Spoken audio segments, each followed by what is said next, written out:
Success or fulfillment will not happen by accident. There is no magic wand, there is no quick fix, but there are key principles I do really believe that are going to be able to help you and help me be able to achieve the life that we want to be able to achieve. Because it's my intention to be able to live a beautiful life, to be able to live a good life, to be able to live a life that I really admire with how I showed up and how it actually played out as well. And it's my hopes, and I get that little spidey sense feeling that that's what you want as well, which is why I want to share with you in this episode what the 5 key principles are. Now, there are plenty more principles, but I'm going to share with you 5 in this episode that I think are really profound. Why? Because they've been profound, important, and powerful for me, and I want you to be able to use those because I'm so confident that they've been so good for me. Now, when searching online or on YouTube and looking for self-help and self-development advice, there is a lot of junk, I've got to admit, that is out there. And it was through doing a little bit of research that I stumbled upon some stuff that I just really disagreed with. One example being a video that said, "There's nothing you can't have or achieve in life if you're willing to work for it." Now, I completely disagree. There is a metric shit ton of things that you can work your absolute ass off, you can bleed through your forehead, and that you'll still not achieve. And that sort of advice is only going to lead to you having more suffering in life and really you just being super hard on yourself.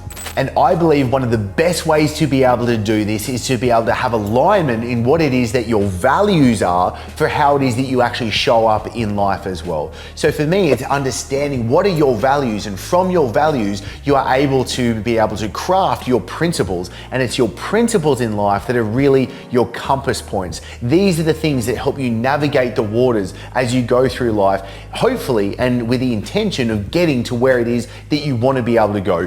Doing it in the way of not just getting to the end outcome or the destination that you're wanting to go to, but I think more importantly, doing it in the way that is best going to suit you and it is what your truth is. So last night I was really thinking about this and how profound and important and powerful and just useful these principles have been, and I've kept a list in my phone for a really long time. I've been collating these lists and being able to see what has best worked for me, and when I apply it, is it actually being useful? And things that I put on the list that I found are not useful and I've taken them off, which is why I want to share with you 5 today, and I'll do other episodes later on that will then talk about the other ones and me expanding upon those as well.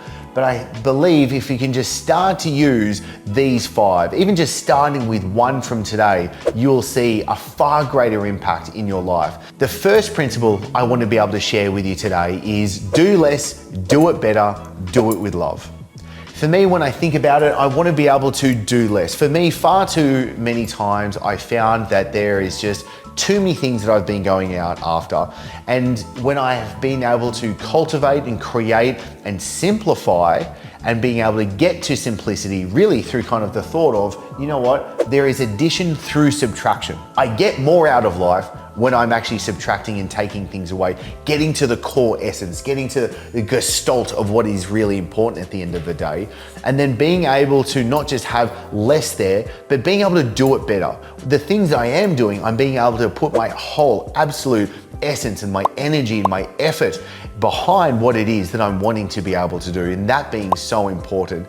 And then doing it with love. And then doing it with what I feel like is love, but a part of love is being able to have curiosity and having integrity behind what it is as well, which is why I say love, because I feel like love has that curious element to it. It has that integrity to what it is needs to be there as well. And the second principle that has been just really important for me, and it's funny because I haven't talked about it for a reason, which you'll find out in a second, which is do 1 kind act per day and tell no one.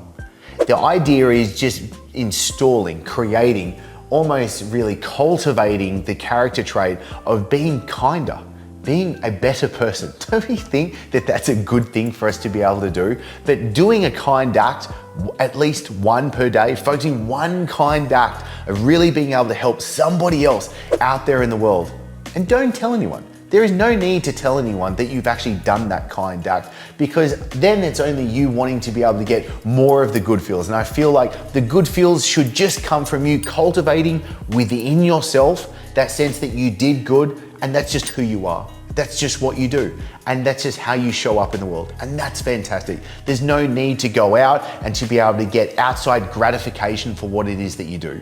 So do one kind act per day and tell no one. The third principle is stop seeking external light for yourself and see that you can light your own lamp. This again kind of relates to the second principle, but I think gets to where it is in all areas and all parts of what it is that you're doing on a day-to-day level. Stop looking outside and making sure that, oh, that person needs to make sure that they see the good in me and they're telling me that I'm good and that I'm doing good. But being able to cultivate that responsibility for yourself of knowing that you are doing good and you're staying true to your values, to your virtues for how it is that you're moving yourself through life as well. Because for me, when I started to look for that outside gratification, looking too much for what other people were saying, it was also a very slippery slope to start playing the victim as well and then giving up responsibility.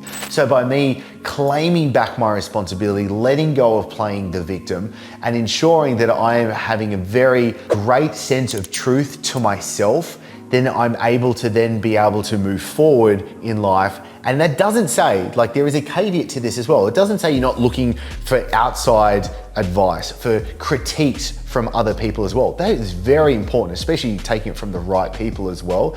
But it's cultivating first the sense of yourself, of being able to stand strong within yourself, to then being able to know what is true to yourself and are you showing up in your life as best as you can. The fourth principle, I want to back up firstly with two quotes that I keep very fresh of mind. I never said a word, everyone heard what they needed to hear. And then second, a Marcus Aurelius quote, waste no time arguing what a good man should be one. Those two quotes for me get straight to the point of be the change that you want to be and stop looking to change everything else outside of yourself, out in the world and what other people are doing. And again, taking that back in, looking upon myself and being like, how do I best show up? What are the things that I'm doing that aren't of best? How is it that I can better serve others as well? Because I really believe that a big part of what life is at the end of the day is we need to show up. And this is the funny thing. It's kind of like we are most ourselves when we're not there. And for me, that again kind of points to the serving. It points to be the change, be the person I need to be that then best affects the world outside of me. The fifth key principle is let go of suffering.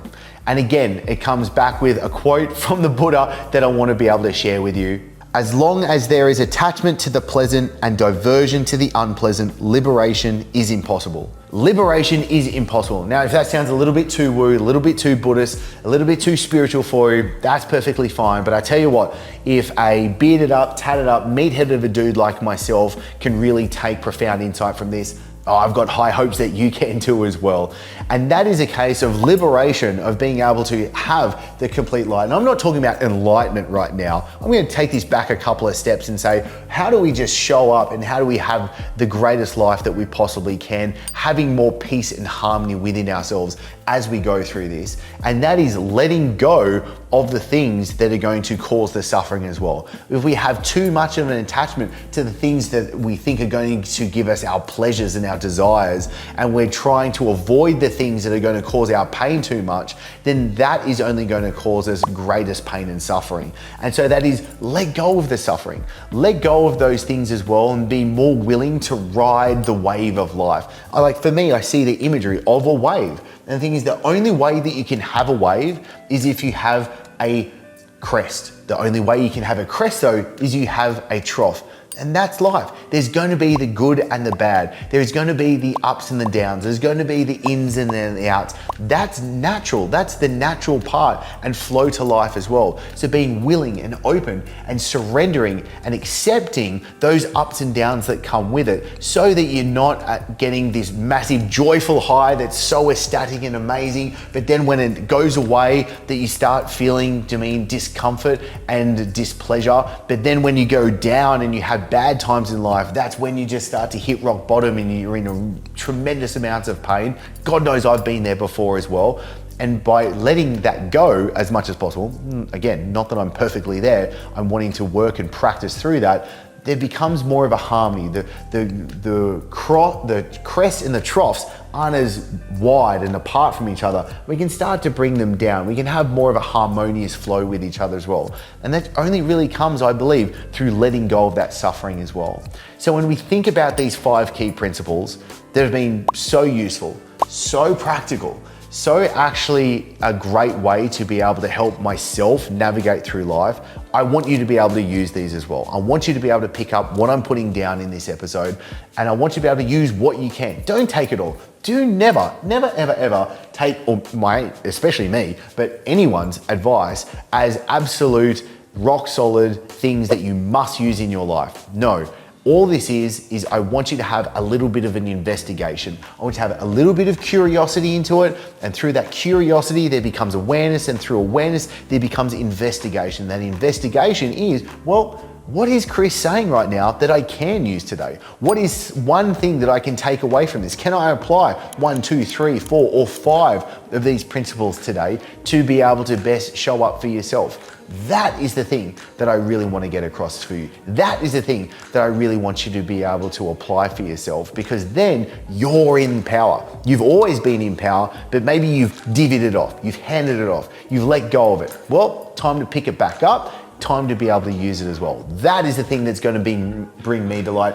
That's the reason why I want to do this as well, why I want to put the time and effort to be able to share this with you. And I think that is the biggest thing that lights me up when others tell me that they're being able to use this with what I'm sharing as well.